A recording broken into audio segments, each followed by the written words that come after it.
Nosotros hace tiempo comenzamos una serie de mensajes acerca de volviendo a las bases, ¿no? Y para los que están por primera vez aquí, es simplemente tomar algunos rudimentos de nuestra fe, básicos de nuestra doctrina, profundizar un poquito en ello, porque consideramos que es necesario, que es bueno y que es una bendición.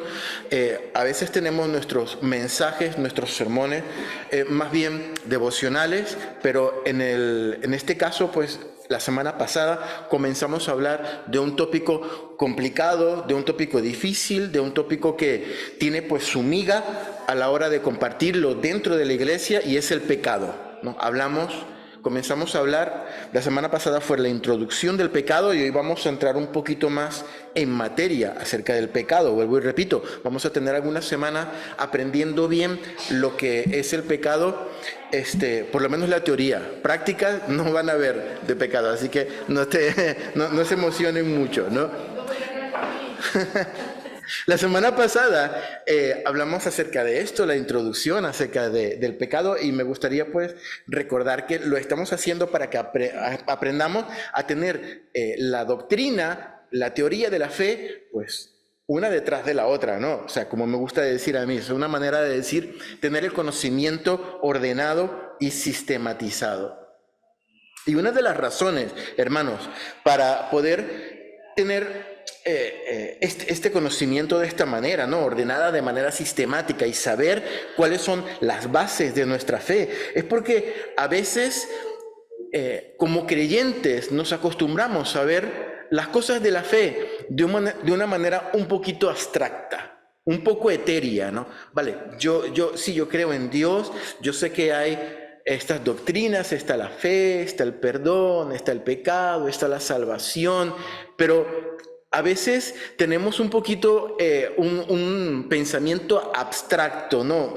Un tanto etéreo de todas estas cosas. O sea, es algo como que no puede ser razonado, ¿no? Es algo como que no puede ser estudiado, no puede ser puesto sistemático uno detrás de lo otro. Y es diferente a cuando, por ejemplo, nosotros estudiamos matemática, o estudiamos historia, o estudiamos algún tópico que lo podemos estudiar, lo podemos escribir, lo podemos leer, lo podemos compartir, lo podemos discutir con otras personas, pero la fe a veces se nos antoja un poquito abstracto, y sí, yo sé que tal, y yo sé que sí, la fe es así, y yo sé que el perdón, y yo sé que la salvación, y hablamos de la resurrección, y cómo será la vida. Entonces todo se nos antoja un poco más abstracto, no sé si me doy a entender, un poco más etéreo, ¿no? Un poco como que no todo puede tener cierta explicación. Y yo, mientras escribía este mensaje, mientras meditaba también en la palabra, ¿no? Se me ocurrió comparar la fe que nosotros tenemos, nuestra vida cristiana, con algo que suele ser, o algo que probablemente a todos nos ha ocurrido alguna vez, ¿no? Y les voy a sacar los colorcitos algunos, ¿no? Yo no sé si a ti te ha pasado alguna vez que tú en el pasado pues ves a una persona, y esa persona pues te empieza a sentir como unas maripositas en el estómago, ¿no? No sé si te ha pasado alguna vez, porque la persona pues te ha traído físicamente o como es, y entonces no podemos decir que estamos como enamorados de esa persona, pero el paso previo son esas maripositas en el estómago, ¿no? Y quiero que nos quedemos con las maripositas en el estómago. No sé si lo has experimentado alguna vez. Yo creo que todos hemos pasado alguna vez eso, ¿no? Sí, tú no hables mucho porque... Sí, eso es verdad, ¿no? Pues bueno, entonces, cuando tú tienes esas maripositas en el estómago, ¿verdad que si alguien te dice, bueno, ¿por qué no coges ese sentimiento que tú tienes y lo plasmas en una libreta y escribes sistemáticamente todo lo que te ocurre, y escribes cómo ocurren las cosas una detrás de las otras, y qué es lo que tú estás realmente sintiendo?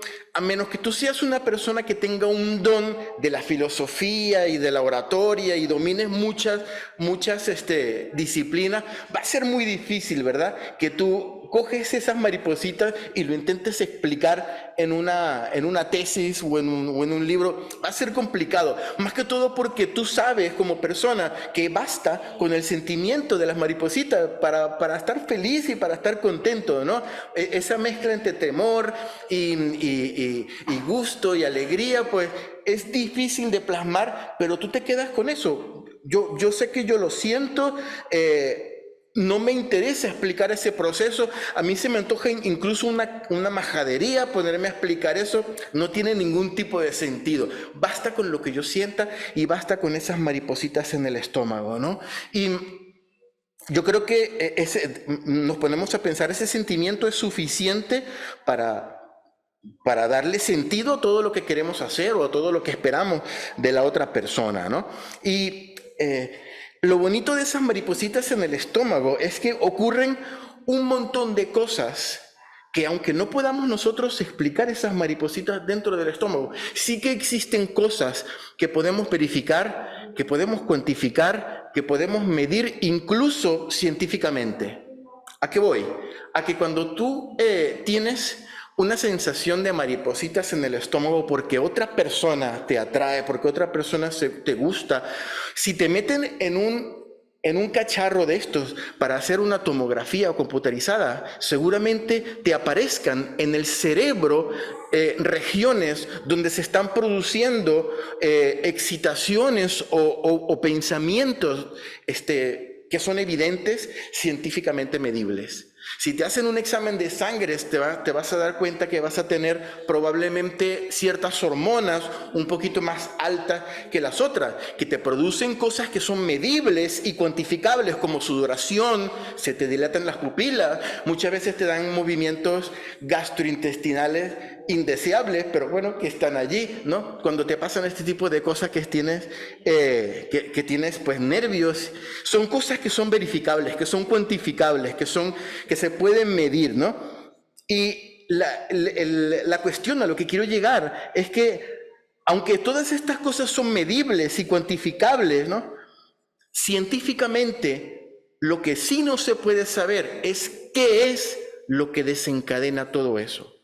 Alguien puede decir, sí, cuando una persona está enamorada o está siendo atraída por otra persona, sí, yo puedo medir cuáles son las zonas en el cerebro donde se está produciendo cierta actividad, puedo medir los niveles hormonales, puedo medir un montón de cosas. Lo que sí no se puede medir es qué es lo que desencadena todo eso. ¿Qué fue lo que pasó en el ambiente espiritual o donde sea que hizo que dos personas conectaran, o que una persona conectara con otra persona y por alguna razón se produzca este tipo de química o este tipo de situación? Eso es lo que no se sabe, ¿no?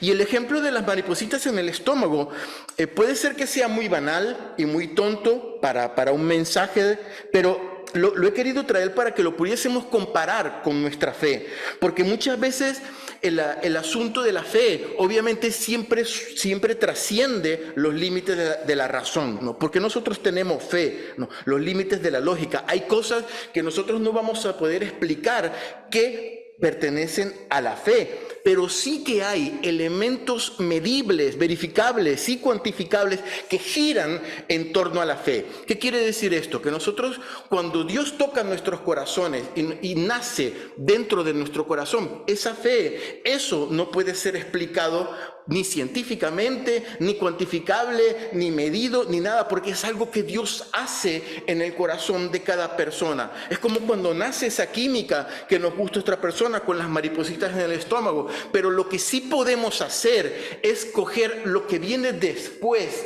de esa fe que Dios pone en el corazón y plasmarlo y leerlo y tenerlo bien claro, porque alrededor de la fe está la palabra del Señor, alrededor de la fe están todas las doctrinas que los apóstoles, que Pablo, que Pedro escribieron y quedaron plasmadas allí en la palabra del Señor y complementan y ayudan a entender todo lo que nos está pasando, aún sin saber en profundidad porque no lo podemos llegar a entender. Lo que Dios está haciendo en cada corazón, sí hay cosas que nosotros podemos tener claras, aprenderlas, definirlas, verificarlas, cuantificarlas, porque están en su palabra, ¿no? Y forman parte de la doctrina de nuestra fe. No sé si me he dado a entender. Yo sé que he sido un poquito filosófico aquí, pero no era tanto la idea. La idea que yo quiero expresar es que para que nosotros podamos saber qué es lo que creemos, tenemos que empaparnos de lo que nosotros creemos. Una cosa es lo que Dios hace en nuestro corazón, que no lo podemos llegar a entender, y otra cosa diferente es conocer bien la doctrina que gira en torno a lo que Dios hace en nuestro corazón. ¿Para qué saber lo que Dios pone en su palabra? ¿Para qué entender todas estas doctrinas? Una de las razones principales es la de poder, como creyentes, defender nuestra fe. ¿Tenemos la necesidad o tenemos el mandato de defender nuestra fe? Dice Primera de Pedro capítulo 3, versículo 15. Lo podemos buscar si quieren. Primera de Pedro capítulo 3, versículo 15. Aquí Pedro, en la segunda parte de este versículo, del versículo 15, dice: y estad siempre preparados para presentar defensa con mansedumbre y reverencia ante todo el que os demande razón. ¿Por qué crees tú que Jesús es Dios? ¿Por qué crees tú? ¿No es Primera de Pedro 3:15? Sí, ¿no? Sino santificad a Dios el Señor en vuestros corazones y estad siempre preparados para presentar defensa con mansedumbre y reverencia ante todo el que os demande razón de la esperanza que hay en vosotros. Cuando llegan y te pregunten, ¿cómo sabes tú que tú eres salvo? ¿Cómo sabes tú si tú mueres hoy vas al cielo? ¿Cómo sabes tú que Jesús es Dios? ¿Cómo sabes tú que Jesús resucitó? ¿Por qué tú pierdes tu tiempo yendo a la iglesia? ¿Por qué pierdes tu tiempo orando? ¿Por qué crees tú en Dios? ¿Por qué pierdes tu tiempo leyendo la Biblia cuando son un montón de patrañas? ¿Por qué? Pues todos nosotros tenemos el deber de estar preparados para defender nuestra fe, dice la palabra, para presentar defensa con mansedumbre y reverencia ante todo el que os demande razón. Cuando llegue un testigo de Jehová y te digan, no, el Espíritu Santo no es Dios, el Espíritu Santo es una fuerza activa de Dios que te ayuda. Tú tienes que saber cómo presentar defensa y cómo decir, no, lo que yo creo es esto, esto y esto. Obviamente, cuando no tenemos esa profundidad en la palabra, pues es mejor cerrar la boquita y orar y aprenderlo, pero ir y aprenderlo, no quedarnos en el limbo. Dice Judas, capítulo 3, podemos buscar en la carta de Judas, en el capítulo 3, este Judas que escribe aquí es probablemente uno de los hermanos de Jesús, era hermano de Jacobo y hermano de Jesús. Probablemente Judas no creía en el Señor Jesús mientras estaba allí su ministerio en la tierra, pero seguramente creyó, como vemos en la palabra, después que el Señor resucita. Y Judas dice, amados, en el versículo 3 del capítulo 3, del capítulo 1, perdón. Tiene un solo capítulo. El capítulo 1, versículo 3. Amados, por la gran solicitud que tenía de escribiros acerca de nuestra común salvación, me ha sido necesario escribiros exhortándoos que contendáis. Contender significa discutir, significa pelear, significa presentar defensa, ¿no? Ardientemente, 1:3, que contendáis ardientemente. ¿Cómo es contender ardientemente? Con pasión, con fuego, por la fe que ha sido una vez dada a los santos. Esta es mi fe. Y si tú me presentas otra cosa, pues vamos a contender ardientemente, porque yo sé lo que he creído. Yo sé en quién he creído. Conozco las doctrinas de las que aparecen en la palabra. que complementan eso, que puede ser que sea etéreo, que puede ser que lo haya sentido solo yo, pero después de esa convicción que el Espíritu Santo pone en mi vida, me preparo en la palabra para saber cómo contender ardientemente. En el versículo 3, el mismo Judas dice que siente la necesidad de exhortar a los destinatarios de esta carta para que se discuta, para que se contienda ardientemente por la fe dada a los santos, ¿no? Y si leemos el contexto, se habían metido personas infiltradas dentro de la iglesia que estaban enseñando que no había Dios, que Jesús no era Dios. Entonces, por ello Jesús les dice, pues tenéis que contender ardientemente y decir, no, las cosas no son así. Lo que yo creo, mi fe se basa en esto y en esto otro, ¿no? Y quiero resaltar que dice la frase, Judas dice, la fe que una vez os fue dada. Eso quiere decir que esa fe fue dada, fue puesta como base, como fundamento, y esa es la fe que hay que sustentar y que hay que discutir y que hay que defender ardientemente. Quiere decir que sobre esa fe no se ponían otras enseñanzas y otras doctrinas en el futuro, ¿no? Esa fe fue dada, esa fe tiene un fundamento, tiene una base, y esa es la fe que tenemos, o por lo menos que Judas le dijo a los destinatarios de esta carta que tenían que defender. Una fe que había sido transmitida a través de los apóstoles. Al final de la carta, el mismo Judas lo dice, ¿no? Pero para ello hay que conocer bien las doctrinas que nosotros tenemos como doctrina cristiana, hermanos.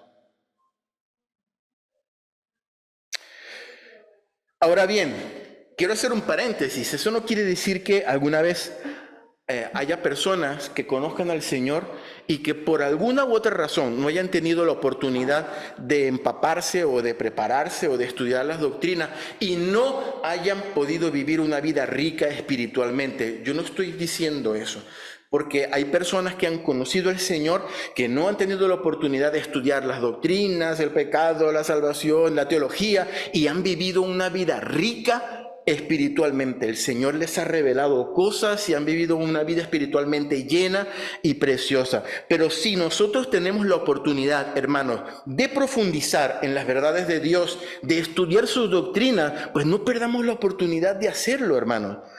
Y eso es precisamente porque yo veo importante que estudiemos las bases y los rudimentos de nuestra doctrina. Empezando o siguiendo, porque vimos la oración hace tiempo, el estudio del pecado. ¿Qué es el pecado? ¿Cómo se origina el pecado? ¿Por qué hay pecado, no? Y la semana pasada, para recordar, veíamos que una de las palabras más importantes que utiliza la palabra para pecado era hamartia. ¿Se recuerdan los que estuvieron la semana pasada? Hamartia. ¿Y qué significaba hamartia? A ver si se recuerdan lo que... Errar al blanco, ¿no? Pusimos el ejemplo de una persona que va con un arco y una flecha y tiene la típica diana y va a tirar para darle al centro de la diana y falla al blanco. Y eso significa hamartia, fallar al blanco, perder fallar la diana, ¿no? Y hablamos un poquito de lo difícil que era en el día de hoy hablar pues acerca del pecado, ¿no? Por todas estas razones, dimos algunas razones y recordamos que el ser humano por naturaleza tiene la puntería desviada, no está calibrado allí al 100%, ¿no? Y la semana pasada también veíamos que el pecado era un concepto que al mundo le cuesta entender, que al mundo le cuesta aceptar, ¿no? Porque forma parte del folclore religioso de los evangélicos o de los cristianos que están metidos dentro de la iglesia, ¿no? Y obviamente el sistema secular también ha establecido elementos que se parecen al pecado, ¿no? Algunas veces cuando nosotros violamos alguna ley, pues tenemos un castigo por violar la ley. Es parecido a lo que ocurre con el pecado, ¿no? Pero el pecado en sí, para la persona que no conoce al Señor, es algo difícil de entender, difícil de digerir, ¿no? Y aquí llegamos a un punto que es donde me quiero centrar en esta mañana, que es... llega un punto en la vida del cristiano en que el cristiano tiene que decidir cuál será su referente, cuál será su canon, su punto de referencia, su prisma, a la hora de llamar las cosas como son.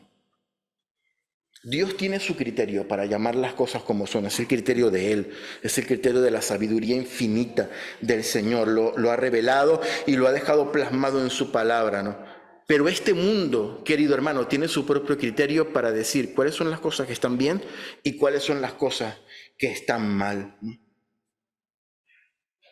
Hay un concepto muy curioso que me gustaría tocar brevemente y es un concepto que he escuchado últimamente mucho, sobre todo en los políticos, no sé, en el gobierno, y es el estado de bienestar. No sé si habéis escuchado lo del estado de bienestar, ¿no? El estado de bienestar, para los que no saben qué es, son un conjunto de acciones y ejercicios por parte del Estado, en este caso pues a través del gobierno, ¿no? En búsqueda de una mayor atención a la redistribución y bienestar de la población. Es decir, el gobierno lo que hace es, yo todo lo que hago para legislar, lo hago para que la gente tenga bienestar, para que la gente viva bien. Ahora bien, eso en teoría es muy bonito y suena súper bien, pero aquí la pregunta que quiero que nos hagamos es, ¿qué criterio se utiliza para definir qué es bienestar?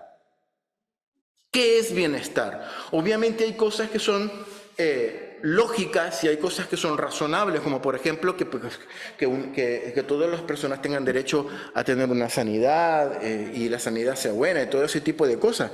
Pero hay otras cosas que no están tan claras, ¿no? Y déjame reformular la pregunta. ¿Desde cuándo que una mayoría, porque en democracia se legisla según la mayoría, ¿no? Que una mayoría quiera algo porque piensa que le hace sentir bien, se constituye un criterio válido para decir que algo forma parte del bienestar común? ¿Cómo decidimos que algo es bueno para todos?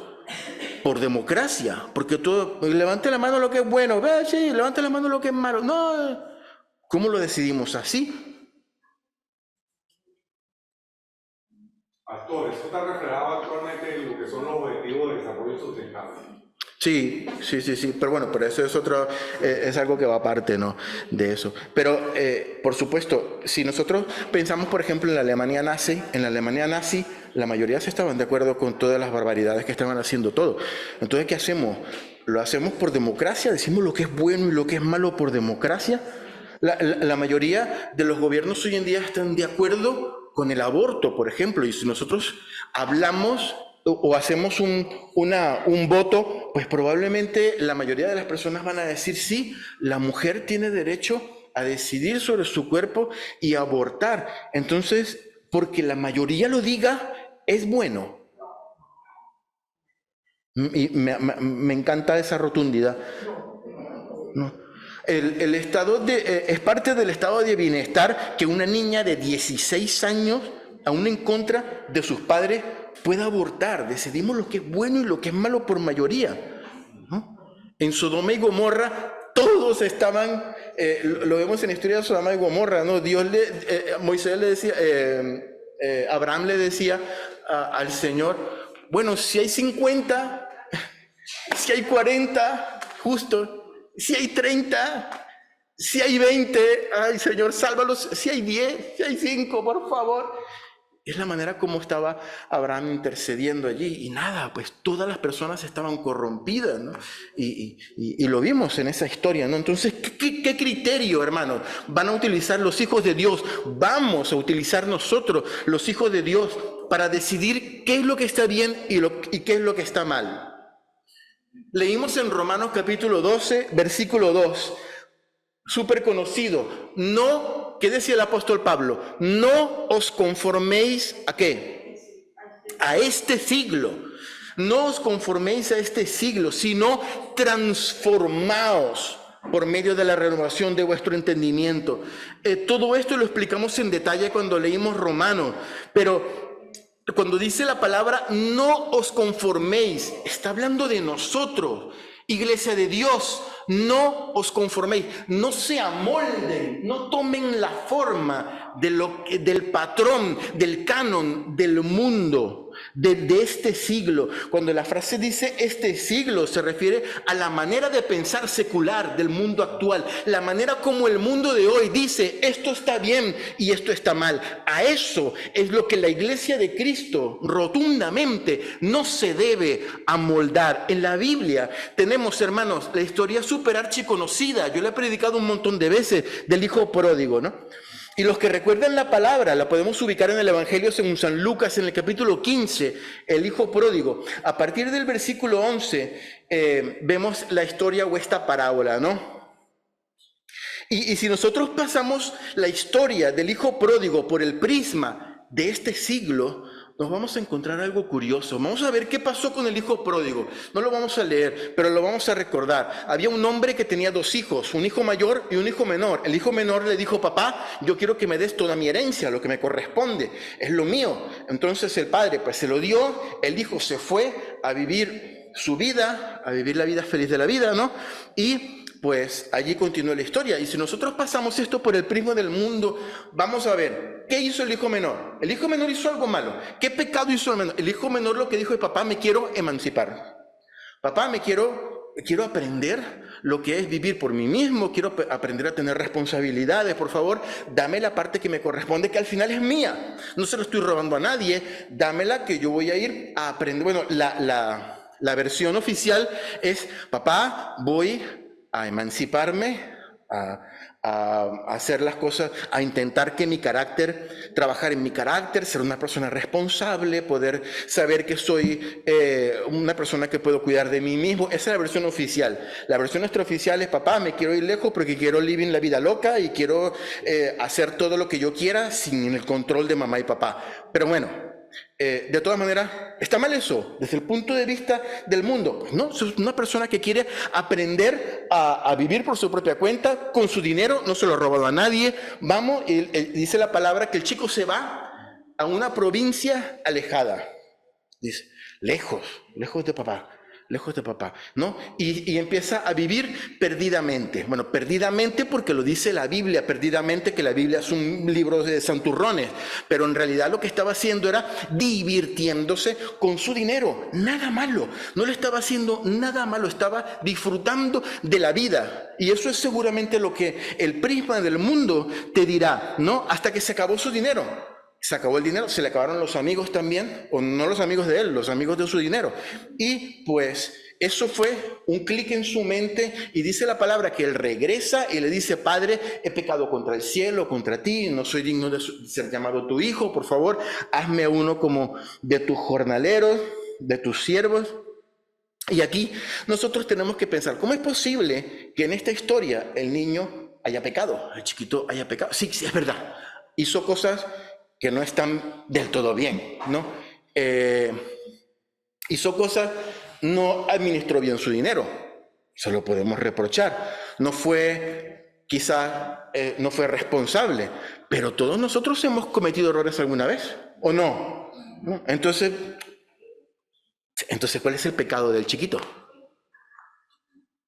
¿Cómo es posible que he pecado contra el cielo y contra ti? Me equivoqué, papá, bueno, no administré bien el dinero y tal. Ese es el prisma del mundo, ¿no? Pero este chico pidió lo que era suyo, pidió su herencia antes que el padre muriese. El padre todavía estaba vivo. Eso fue una manera de decirle: papá, yo no quiero ya nada tener que ver contigo. Para mí, tú es como si estuvieses muerto. Para mí, nuestra relación aquí se acaba. Yo quiero la parte que me corresponde, como si tú te hubieses muerto. Quiero heredar todo lo que me corresponde, ¿no? Y este hijo no solamente pide su herencia, sino que dice la palabra que se fue a una provincia apartada. Él cogió su arco y su flecha y apuntó a lo más lejos que él podía de la casa de su padre. Voy a tirar la flecha lo más lejos posible de la diana de la casa de mi padre. Voy a utilizar mis recursos porque son míos porque son míos según mi criterio, para producirme a mí mismo mi propio bienestar, lo que yo creo que es mi bienestar y lo que yo creo que a mí me hace sentir bien. Las consecuencias no eran algo para considerar en ese momento. Mientras había dinero y mientras había alcohol, drogas, mujeres y diversión, no había ningún problema, no había que considerar las consecuencias. Las consecuencias se consideran cuando se acaba el dinero y se da cuenta de que el bienestar se acaba, del bienestar entre comillas que le producía el dinero se acaba. Pero lo importante era sentirme bien yo conmigo mismo. Eso es lo primero. Las flechas las tiro donde yo creo que me voy a sentir bien. ¿Y dónde creo yo que me voy a sentir bien? Lejos de la casa de papá. Eso fue lo que hizo el Hijo. El primer paso, hermanos, para el arrepentimiento es darse cuenta que las flechas se tiraron lejos de la diana del Padre, de la diana de Dios. Y eso fue lo que este chico se dio cuenta, tristemente, en una condición deplorable, en una condición triste, allí dándole de comer a los cerdos, dice la palabra, ¿no? Pero él regresa y dice: Padre, he apuntado al blanco equivocado, he fallado al blanco que tenía que haber estado apuntando todo el tiempo. No soy digno de ser llamado tu hijo, no soy digno de participar de tu paternidad, no soy digno de sentarme a la mesa contigo, no soy digno de tener tu apellido, no soy digno de participar de tus bienes, de tu riqueza, primero porque ya las he gastado. No soy digno de tener tu apellido, no soy digno de sentarme contigo, no soy digno de participar de tu gloria. Eso es lo que se dio cuenta el chiquito cuando regresó. Romanos 3:23 dice: por cuanto todos pecaron y están destituidos de la gloria de Dios. En otras palabras, Romanos 3:23, por cuanto todos fallaron porque apuntaron con su arco y con su flecha al blanco equivocado, están destituidos, echados fuera, no pueden formar parte de la gloria del Padre. Como el chiquito que entendió: yo tiré la flecha donde no era, yo no puedo participar de tu gloria, papá, yo no puedo sentarme contigo en la mesa, no puedo comer tu comida, no puedo tener tu apellido. Eso es el verdadero arrepentimiento, cuando se da cuenta que tiró las flechas en el sentido contrario, y cuando llega la misericordia del Padre, que es otra historia, y le dice: tranquilo, hijo, ven para acá, que tú sigues siendo mi hijo. Esa es la misericordia y el perdón de Dios, cuando en nosotros se manifiesta el arrepentimiento, que es darnos cuenta que hemos tirado las flechas en el sentido contrario. Pero según la forma de pensar de este siglo, de este mundo, podemos tirar las flechas donde nosotros nos sintamos mejor. Ese es el problema, hermanos, ese es el problema. Dice 2 Corintios capítulo 4, versículo 4. 2 Corintios 4, 4. Dice: en los cuales el Dios de este siglo cegó el entendimiento de los incrédulos para que no les resplandezca la luz del evangelio de la gloria de Cristo, el cual es la imagen de Dios. Cuando el apóstol Pablo dice aquí en los cuales, está hablando de las personas que no conocen a Jesús, que no conocen a Cristo, los que no son creyentes. Y dice que a estas personas que no han conocido todavía a Dios, por eso lo podemos leer en los versículos anteriores, dice que el Dios de este siglo, ¿quién es el Dios de este siglo?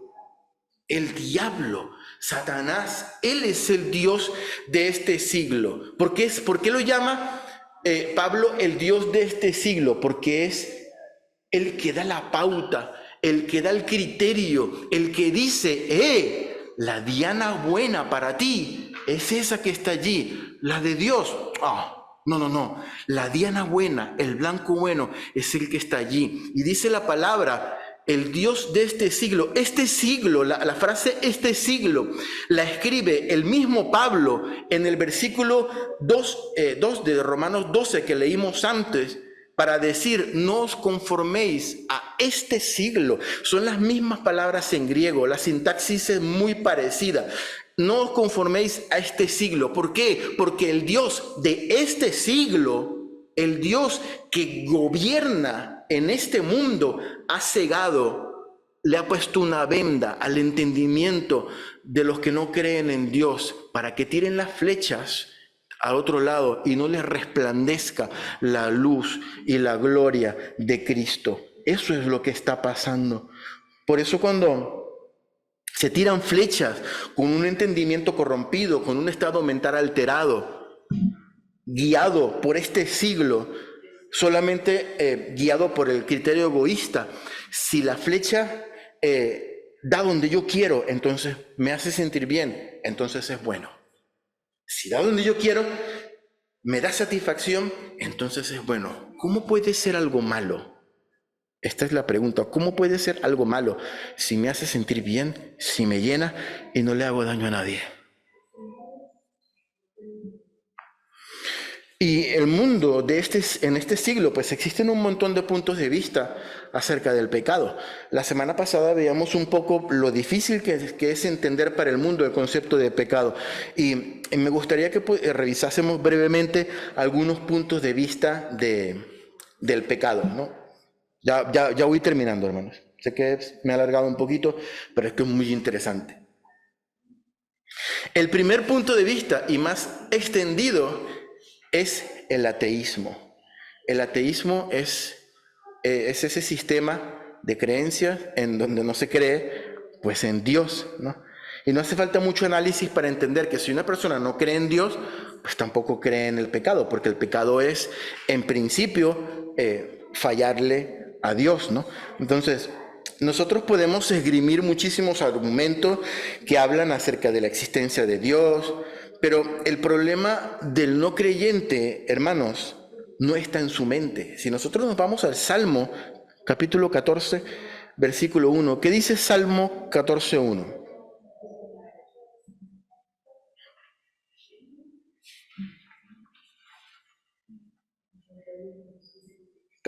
Salmos 14:1.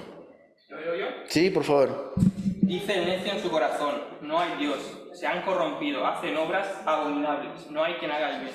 Dice el necio, ¿dónde? En su corazón. Dice el necio en su corazón, no hay Dios.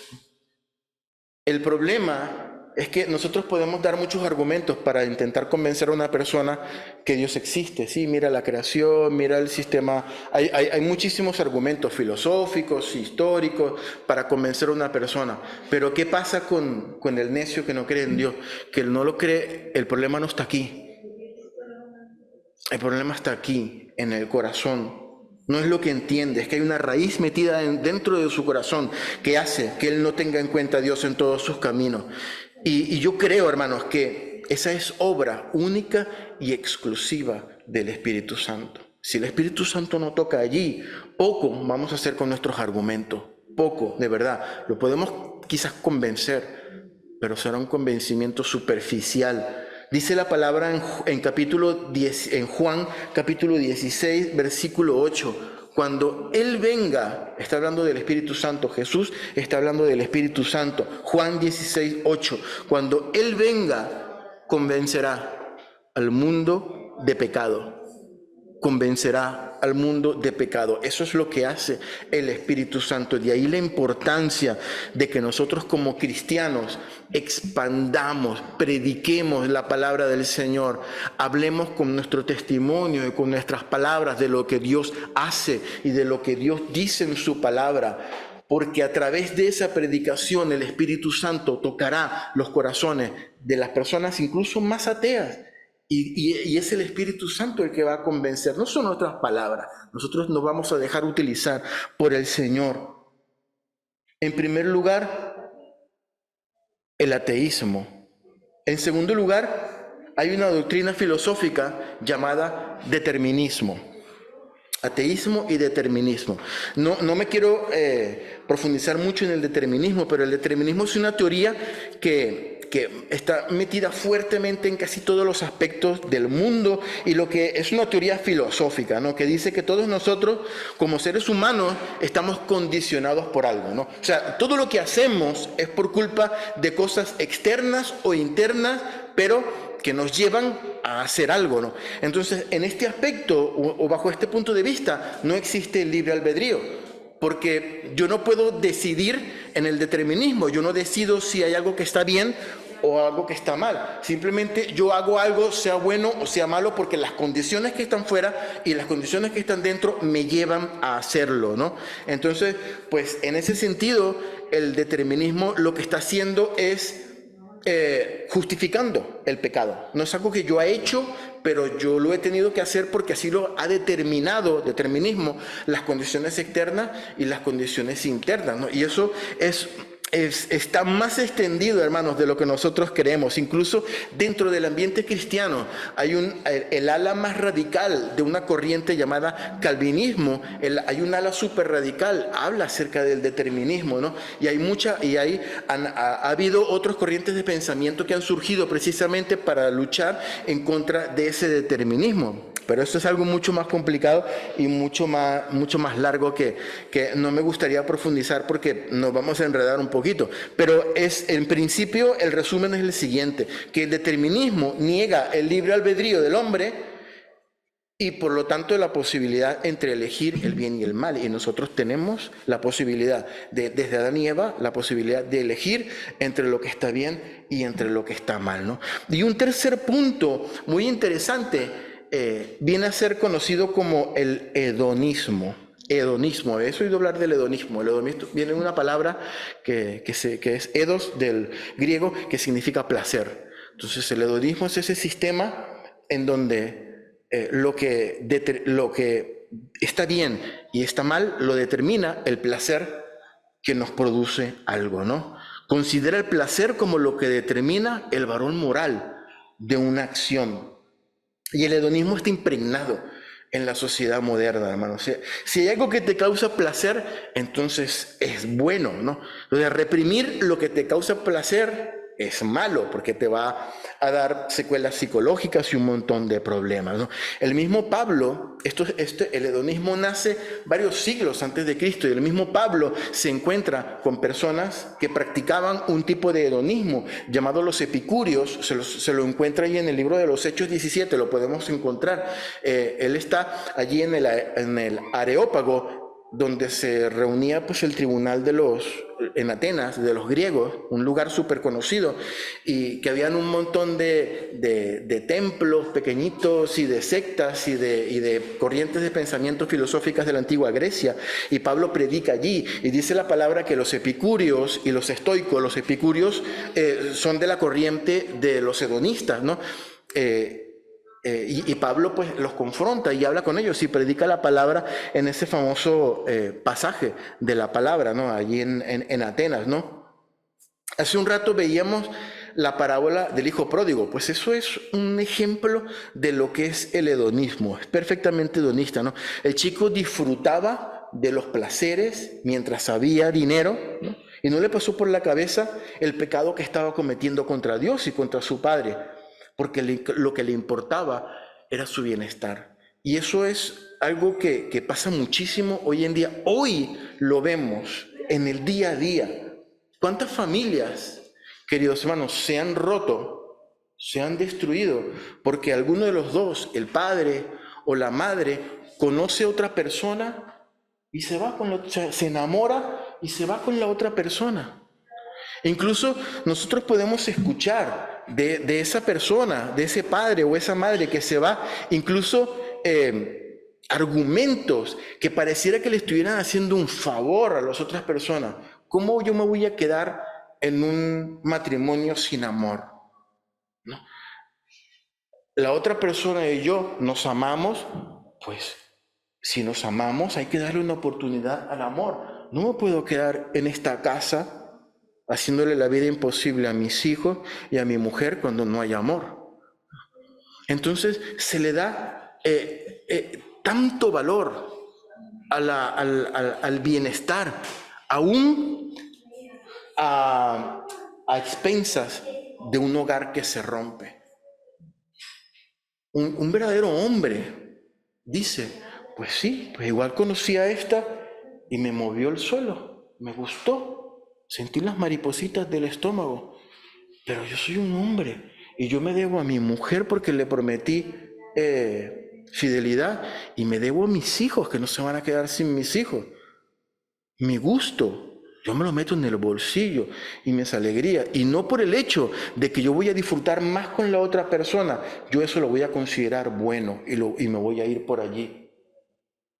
Pero el hedonismo dice exactamente lo contrario. ¿Cómo puede ser malo si dos personas se aman? Aunque eso significa la rotura de un matrimonio y de una familia. Si me gusta, si me agrada, no le hago daño a nadie, entonces ¿cómo puede ser malo eso? Eso es el pensamiento hedonista, ¿no? Si nuestro criterio para decidir qué es malo y qué es bueno viene dado por lo que a mí me gusta, vamos a tirar flechas para todos lados. Y para todos lados menos a la flecha de Dios. Existen grandes posibilidades de que mi conducto sea tirar flechas a todos lados, menos al blanco de Dios. Pero Dios le da una respuesta al hombre, hermanos. Y es la respuesta preciosa de Dios. Romanos 5:8. Y quiero terminar con este versículo para que continuemos la semana que viene con el origen del pecado. Mas Dios muestra su amor para con nosotros, en que siendo aún pecadores, en que tirando flechas para todos lados, menos para el blanco de Dios, Cristo murió por nosotros. Qué hermoso, hermano, qué hermoso, en que siendo aún pecadores y tirando flechas para todos lados, aquí me gusta, aquí me gusta, aquí me gusta, allí estaba el Señor Jesús muriendo por cada uno de nosotros, aún a pesar de nosotros, a pesar de nuestras flechas torcidas, a pesar de nuestras doctrinas y a pesar de nuestro pensamiento amoldado a todo lo contrario de Dios. Allí estaba Cristo muriendo por nosotros para darnos vida y para decirnos, aquí está el abrazo del Padre, aquí está el abrazo del Padre. Señor, te doy gracias por tu palabra, Señor.